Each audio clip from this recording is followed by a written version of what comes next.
all. My name is Kelly Earls. First and foremost, let me thank you for this opportunity to submit this video CV for the CEO position at the Indiana Electric Cooperative. I grew up in small town Indiana. I grew up in Cloverdale, Indiana, where we were serviced by REMCs and the Clay County Rural Telephone Cooperative. So I understand the needs of small town Indiana. I've been there, I grew up there, and I'm still here. I'm very happy to be a Hoosier. Speaking of which, I am a true Hoosier. I graduated from IU with honors, and then I went to Indiana University School of Law, and then I went for a brief period of time to Massachusetts, where I got my master's degree from Harvard University in environmental management. But I am back here because I am a Hoosier. I'm very proud to be a Hoosier, and I don't want to live anywhere else than Indiana. On top of my education, I do have some professional certifications. The two most important to you guys would be, I have my corporate sustainability certification from Harvard University, and I did graduate from the University of New Mexico Rate School, where I learned to design rates for electric and gas utilities, which leads to my skill set. So first and foremost, I would view myself as a leader. I wouldn't apply for a CEO position if I didn't view myself as a leader. And a leader is strong and confident, but they also listen and take lots of advice from different directions. They're adaptable, they have good communication skills, and I have good writing skills. So I believe all of those make me an effective communicator and leader. My work experience, so I started out at IDEM, the Indiana Department of Environmental Management. I thought I would be an environmental attorney, but after I left IDEM, I went to MISO, and I discovered energy markets, and I fell in love with the energy industry, and there I did FERC-NERC compliance and audits, transmission owner stuff, some of it which wouldn't be imperative to you guys, but some of it would be. From there, I got recruited to Ice Miller, a large Indiana law firm downtown.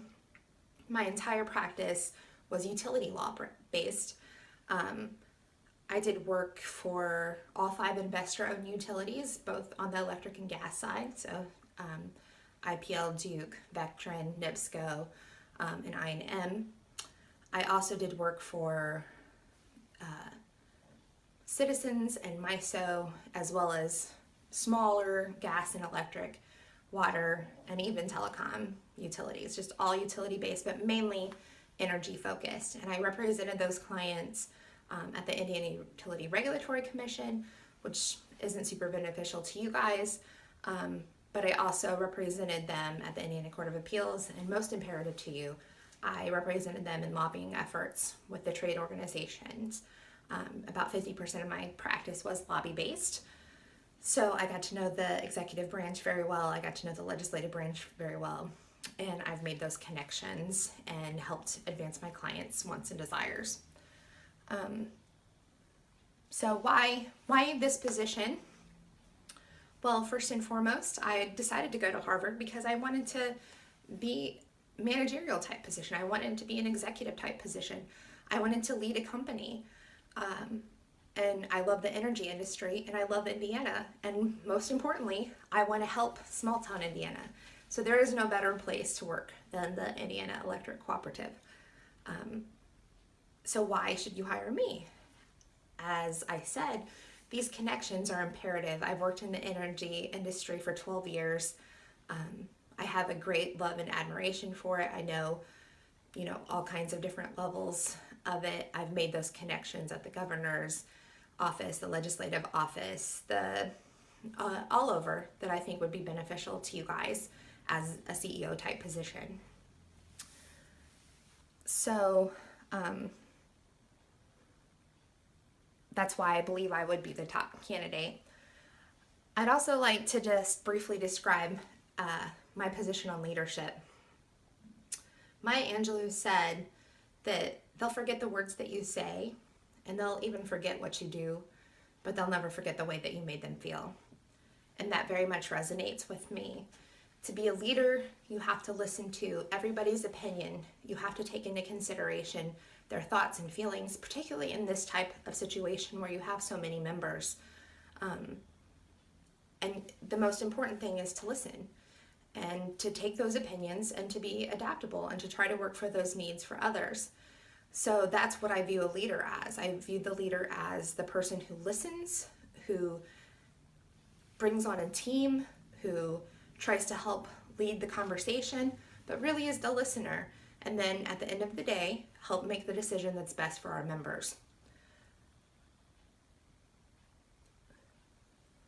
So the major issues that are facing the Indiana Electric Cooperative, there are so many in the energy industry in general. You have cybersecurity, you have PERPA issues, you have SEAMS issues, you have retirement of coal plants. There are so many issues going on right now.